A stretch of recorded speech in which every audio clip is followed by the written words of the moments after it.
everyone. Today we are going to talk about turning your prose memories into poetry. So, last week you should have completed a paragraph or so, just writing your memory in the normal way. So, writing it in sentences, writing it in paragraph form. That's what we completed last week.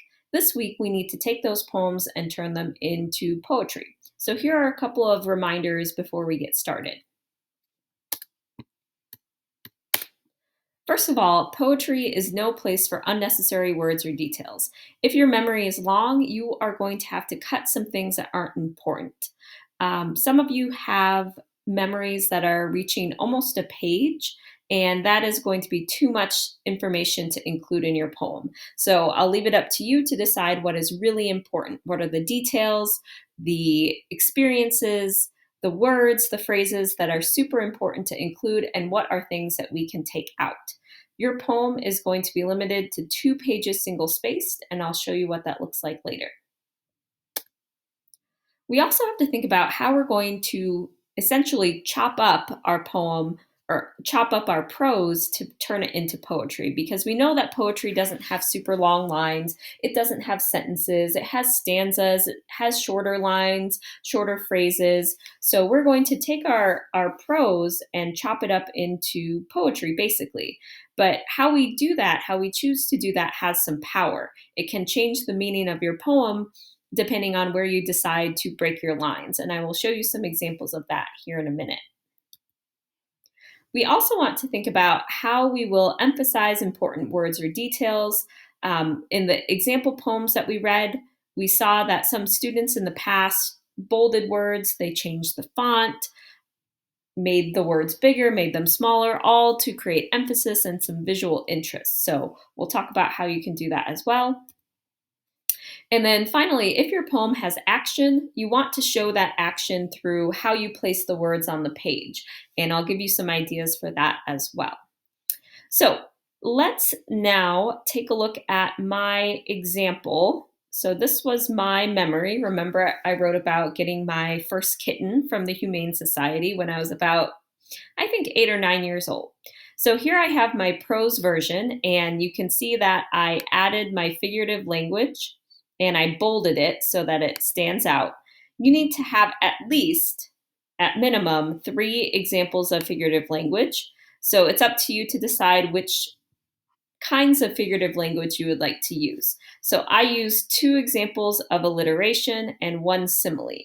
So you could use similes, metaphor, alliteration, personification, onomatopoeia, hyperbole, as long as you have at minimum 3 examples. And the more examples you have, the better your poem is going to be. So this was what we did on Friday if you were not here on Friday to do that.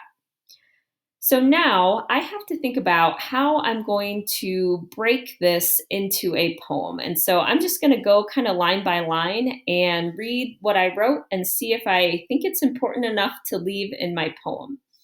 So my very first line, I think this whole line is kind of important because it sets up what is happening in my poem. It tells the reader where I am, what I'm doing, and how I'm feeling. So I'm going to keep all of this, but I have to think about how I want to break the line apart.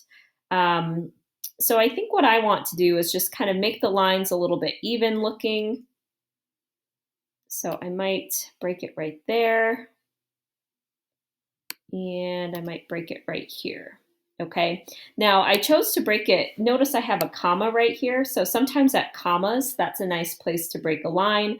And then I have a period right here. So sometimes to have that be the last word in a line is kind of nice. So this could be my first 3 lines right here. Now, if I wanted to emphasize some ideas here, I could create a few more line breaks. So maybe I want to emphasize the feeling of being unsure. If I wanted to do that, I could put that on its own line. And notice that your eyes are drawn immediately to this word on a line by itself. So if you really want to emphasize a certain word, put it on a line by itself. Okay, now if I continue on, this line right here, I don't think this is super important to include. I mean, we know this is a poem about me getting my first pet, so I don't think I really need to tell the reader that. I should be able to show them through my poem. So I'm just going to delete that line or that phrase. I like this part though. Okay. So my heart fluttered with nervousness. I think that's a really kind of poetic line. So I'm going to keep that. And I think I might actually just combine it with the other two lines. Okay, so I might make this one sentence here. I'll say my heart fluttering with nervousness. Now, again, if I wanted to emphasize this word nervousness, I might put that on a line by itself. Okay. And then if I wanted to kind of show that I was nervous, maybe I would make a different font, a nervous looking font. I don't know if there is such a thing. Maybe some sort of squiggly looking font. Maybe something like this. I can make it a little bigger.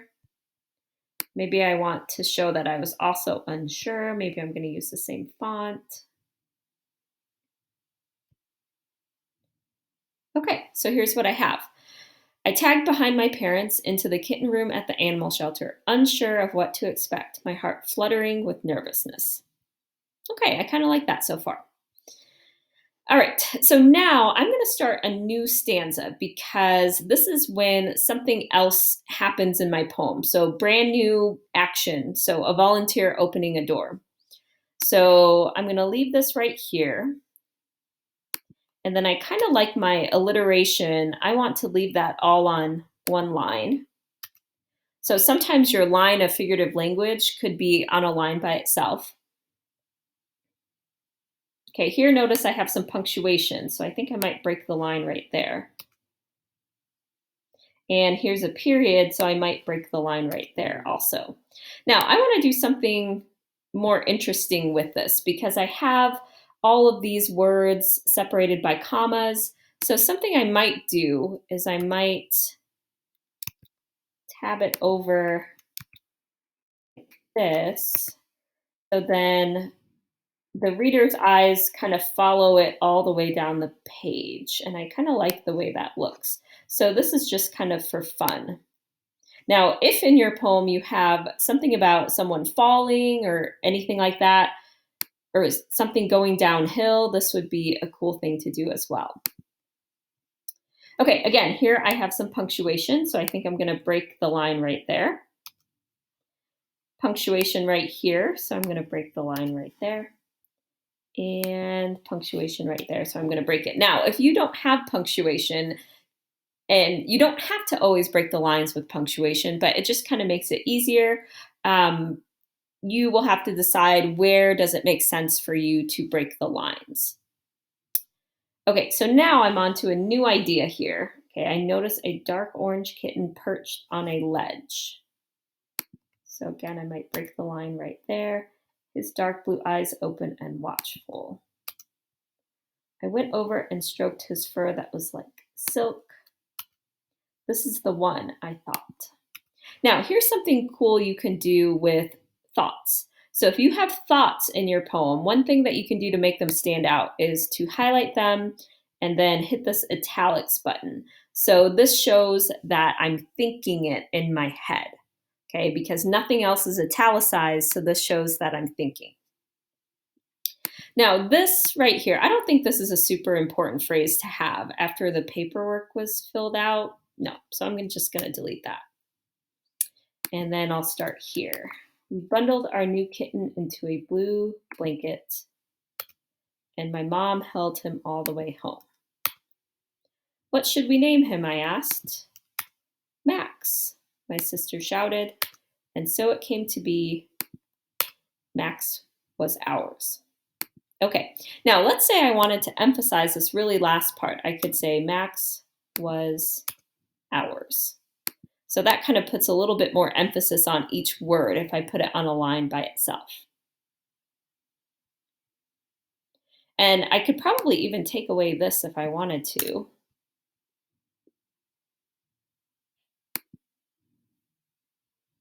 All right, so that's starting to look a little bit poetic. Now that I have this, I'm going to read it through to myself and think about where I might place some more emphasis on certain phrases. Um, so maybe I want to emphasize that the kittens were sleeping. So maybe I'll make that a different font. Some were gobbling, so that's a nice strong verb.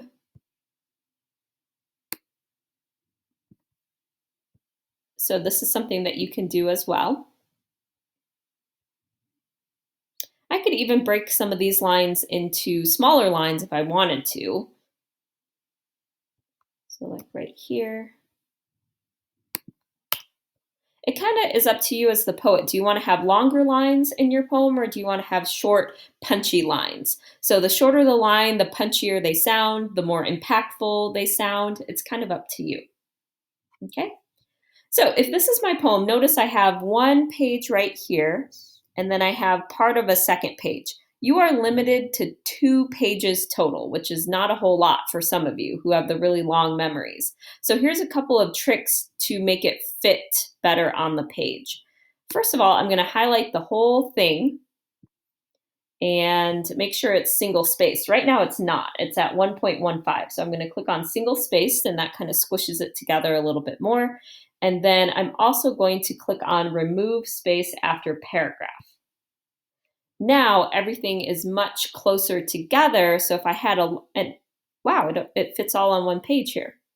If I had a longer poem, I would have plenty of more room to write. Okay, so those are some things that you can do if your poem is long. Now, once I'm satisfied with my poem, I'm going to read it through, make sure it makes sense. I'm going to move it down just a smidge, and I need to come up with a title. So my title is going to go at the top. You should also put your same title up here, and then tell me who you are. All right. So this is my poem. So have some fun with it. Ask me if you have questions, but this is enough to get you started, I think.